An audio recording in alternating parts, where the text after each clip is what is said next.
মুসলমানেরা, আমার নবীকে সেই দিন গালি দিয়েছিল। আজ আমি আপনাদেরকে বলবো, আজ পৃথিবীর জমিনে ও মুসলমান গো, আমাদেরকে কেউ যদি গালি দেয় সহ্য করে নিব, মা বাপকে কেউ যদি গালি দেয় সহ্য করে নিব, কিন্তু আমার নবীকে কেউ যদি গালি দেয় আমরা এক বিন্দু রক্ত থাকতে শুনবো না। শুনবো? তোরা বলো শুনবো?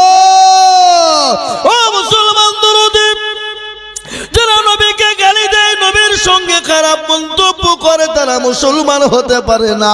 তারা হলো নবীর দুশমন, তারা হলো বাপের জারজ সন্তান, তারা হলো বাপের কুলাঙ্গার সন্তান।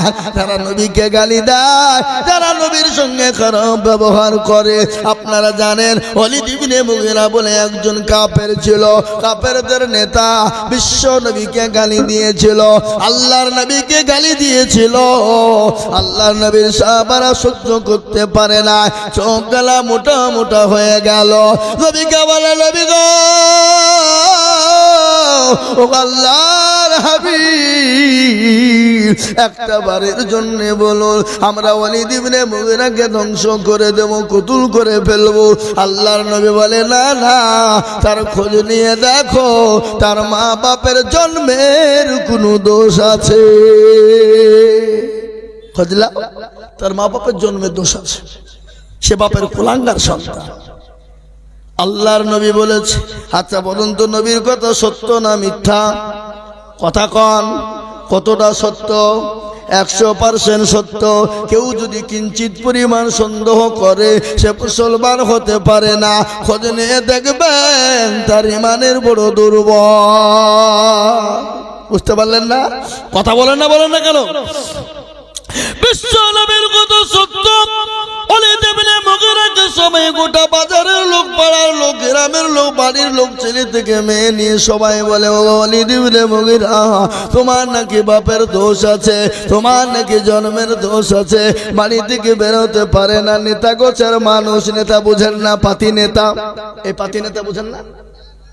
আজকে যদি কোনো নেতার পিছনে যদি কেউ দুদিন ঘুরতে পারে, এমএলএ এমপির পিছনে, তো বাবা ওর দাপটে গ্রামে থাকাই মুশকিল। কথা কন না কেন? হ্যাঁ, ও মনে করছে বিরাট কিছু হয়ে গেছে, চামচি। কি চামচা বোঝেন না? চামচা কাকে বলে? যে পেছন পেছন ধরে নেতার পেছন তেল মাখায়। সেদিন আমি এক জায়গাতে জলসা করতে গেছি, একবারে নেতা পাশে বসে আছে আমার, এমন দেওয়া দিয়েছি, তখন আমার দিকে এরকম তল চোখে তাকাচ্ছে, বলে কোনো যায় আসে না, 9টা দাও। কি 9টা দাও? কোনো ব্যাপার নাই। এ বাবা, আজকে আমি আপনাদেরকে বলবো, ওয়ালিদ ইবনে মুগীরাকে নবী বলেছেন, তোমার জন্মের কোনো দোষ আছে, খোঁজ না। ও মুসলমান, ওয়ালিদ ইবনে মুগীরা কেউ তো বাড়ি থেকে বেরোতে পারে না, বাড়ি থেকে বেরোতে পারে না। সবাই যখন এরকম কথা বলতে শুরু করে, ঘরের ভিতরে একদিন চলে গেল, 2 দিন চলে গেল, 3 দিন চলে গেল। তার মাকে ডাক দিয়ে বলে, মা গো, মা, বলে মা গো, একটা কথা আপনাকে জিজ্ঞাসা করবো মা। বলে, বাবা রে, কি কথা বলবে বলো। বলে, আল্লাহর নামে মুহাম্মদ, তিনি লোকটি কেমন? বলে, লোকটি তো বড় ভালো, তিনি তো বড় ভালো মানুষ। বলে, মা গো, তিনি কি ভালো মানুষ? বলে, হ্যাঁ, তিনি তো নবী, তিনি তো ভালো কথা বলেন, সত্যবাদী, তিনি যেটা বলেন সত্য বলেন, মিথ্যা বলে না। বলে, মা, আমি মুহাম্মদ সাল্লাল্লাহু আলাইহি ওয়াসাল্লামকে গালি দিয়েছিলাম, এই জন্য আমাকে বলেছে তার জন্মের কোনো দোষ আছে। ওগো মা, বলো বলো, আমার নাকি জন্মের কোনো দোষ আছে? মা বলে, বেটা রে, আমি আজকে তোমাকে মিথ্যা কথা বলবো না বেটা। বলে, মা, কিরকম কিরকম? বলে, বাবা, নবীজি যে কথাটা বলেছে সেটা সত্য বলেছে, এটা মিথ্যার কোনো অবকাশ না। বলে, মা, কিরকম? বলে, বেটা, আমি একদিন বাড়িতে ছিলাম, হঠাৎ করে ঝিম ঝিম ঝিম ঝিম ঝিম ঝিম ঝিম ঝিম করে পানি আসছিল। তোর চাচা আমার ঘরের ভিতরে প্রবেশ করলো, আমার সঙ্গে জবরদস্তি সে মিলন করলো, আর মিলনের কারণে তুই জন্ম নিয়েছিস রে বেটা। এই জন্য নবী যেটা বলেছে সত্য বলেছে। ও বেটা, রসুলের কথা মিথ্যা হতে পারে না। আজ আমি আপনাদেরকে বলবো, ও মুসলমানেরা, যারা আলেম উলামাদেরকে গালি দাও, আলেম উলামাদের সম্পর্কে খারাপ মন্তব্য করো, তারা হলো নবীর ওয়ারিস। নবী বলে গেছেন, আল উলামা ওয়ারাসাতুল আম্বিয়া। খবরদার আলেম উলামাকে গালি দিও না, আলেম উলামার সঙ্গে খারাপ ব্যবহার করো না, আলেম উলামার সঙ্গে নোংরা ব্যবহার করো না, আলেম উলামার সঙ্গে খারাপ মন্তব্য করো না, তাহলে তুমি কুফরি করে ফেলবে। জেনে নিতে হবে, জেনে নিতে হবে তোমারও কোনো রকম না কোনো রকম দোষ আছে। হাদিস এটা। নবী চলে গেছে, কিন্তু নবীর ওয়ারিস কারা? কথা করেন না কেন? কারা? আল্লাহর নবী বললেন, আল উলামা ওয়ারাসাতুল আম্বিয়া। আমার রাসূল বলে গেলেন, আমি নবী চলে গেলাম, আমার ওয়ারিস হিসেবে উলামাদেরকে রেখে গেলাম। খবরদার উলামাদের সঙ্গে খারাপ ব্যবহার করবা না। আল্লাহর কোরআন খুলুন, কোরআন বলেছে, ইন্নামা ইয়াখশাল্লাহা মিন ইবাদিহিল উলামা। পৃথিবীর জমিনে আল্লাহকে যদি কেউ বেশি ভয় করে, আল্লাহকে বেশি মানে, তারা হলো আলেমেরা, তারা হলো উলামারা। এটা হলো কোরআনের কথা। কোরআনে কোনো মাস্টারের কথা বলেনি, ব্যারিস্টারের কথা বলেনি, উকিলের কথা বলেনি, ডাক্তারের কথা বলেনি, এমপি এমএলএ প্রধানমন্ত্রীর কথা বলেনি, আমাদের মৌলবীদের কথা আল্লাহ কোরআনে বললেন, ইন্নামা ইয়াখশাল্লাহা মিন ইবাদিহিল উলামা। পৃথিবীতে আল্লাহকে যদি কেউ ভয় করে, তারা হলো আলেম, তারা হলো উলামা, তারা হলো আলেম। আজকে আলেম উলামা কি করেছে? আজকে আমরা কথাই কথাই বলি আলেমরা দেশটা ধ্বংস করে দিল, উলামারা দুনিয়াটাকে শেষ করে দিল। আমি আপনাদেরকে এখনো বলি, আলেম উলামা আছে বলে কোরআন এখনো জিন্দা আছে, আলেম উলামা আছে বলে মাদ্রাসা মসজিদ সুরক্ষিত আছে, আলেম উলামা আছে বলে এখনো আপনি ধর্মকর্ম করতে পারেন, আলেম উলামা আছে বলে এখনো আপনি দুনিয়ার জমিনে চলতে পারেন। ও মুসলমান গো, আজকে কেন আলেম দেখলে বিষ হয়ে যায়? আজকাল কিছু কিছু লোক আছে, মৌলবি দেখলে গা জ্বলে, জ্বলে না? এই কথা বলেন না কেন? জীবনে খোঁজ নিয়ে দেখেন, জীবনেও মৌলবির পাতা খুলে না, কিন্তু মৌলবি দেখলে গা জ্বলে। আরে মুসলমান, মৌলবির কথা মনে পড়ে না? যেদিন তোমার বাপের সঙ্গে তোমার মায়ের বিবাহ পড়িয়েছিল, সেদিন মৌলবি। যদি বলো করে সেদিন মৌলবির কোনো প্রয়োজন ছিল না, তাহলে তোমার মা বাপ লাভ ম্যারেজ করে এমনি এমনি বিয়ে করেছিল, আর এমনি এমনি বিয়ে করে তুমি তৈরি হয়েছো।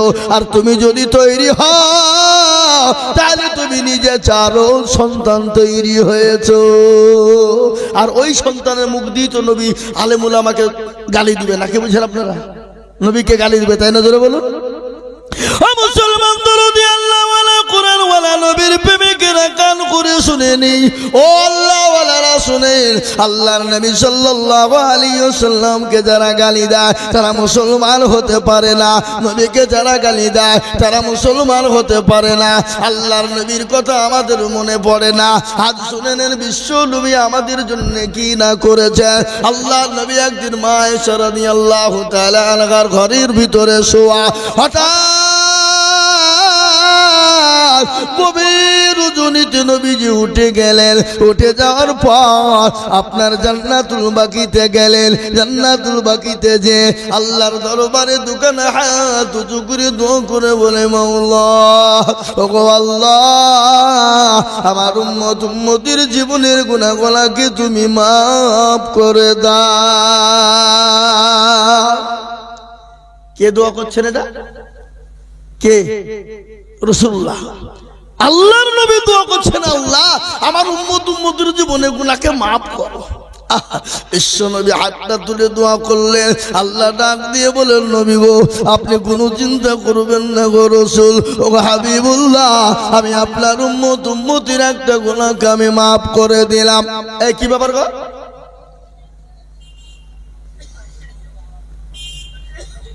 একটু বসেন, উঠবেন না। ভাইরা আমার, বাবা জীবনেরা, আল্লাহ নবী আল্লাহকে জানে, আল্লাহ জানিয়ে দিয়ে বলে, নবী গো, আমি আপনার উম্মতির একটা গুনাহকে মাফ করে দিলাম। কিন্তু বিশ্ব নবী দোয়া বন্ধ করলেন না, আবার হাতটা তুলে দোয়া করে বলে, আল্লাহ আমার উম্মতির জীবনের গুনাহকে মাফ করে দাও। ও আল্লাহ, আমার উম্মতি জাহান্নাম থেকে বাঁচতে পারবে না, জাহান্নাম বড় কঠিন, কবর বড় কঠিন গো আল্লাহ। আল্লাহ বলে, নবী গো, আমি আপনার উম্মতির 2 ভাগ গুনাহকে মাফ করে দিলাম। জোরে বলুন সুবহানাল্লাহ। কিন্তু বিশ্ব নবী, দয়ার নবী, তিনি দোয়া কিন্তু বন্ধ করলেন না, আবার হাতটা তুলে দিয়ে বলছে, আল্লাহ আমার উম্মতির জীবনের গুনাহগুলা কি তুমি মাফ করো। আল্লাহ বলে, নবী গো, আমি আপনার উম্মতির 4 ভাগ গুনার মধ্যে 3টে গুনাহকে মাফ করে দিলাম। কিন্তু গো নবীজি, আমি একটা গুনাহ জীবনেও কোনোদিন মাফ করব না। সব গুনাহ আল্লাহ মাফ করে দিবে, কিন্তু একটা গুনাহকে মাফ করবে না। সেটা কোন গুনাহ? জোরে বলুন না। আমার মনে হয় এই এলাকার লোক শিরিক করে না? করে? এই দেশের লোক শিরিক করে? ভাই কথা কয় না। শিরিক কাকে বলে একটু জানতে হবে। আজকে আমরা আল্লাহ ছাড়া কাউরির কাছে ভালো মন্দর মালিক বানাই, আল্লাহ ছাড়া কাউরির কাছে মাথা নত করি, আল্লাহর কাছে কাউরির কাছে সেজদা করি, আল্লাহ ছাড়া কাউকে আমরা আপনার ভালো মন্দর ভাগ্যের মালিক বলে দিই। এটা হলো শিরিক। আর শিরিক কাকে বলে?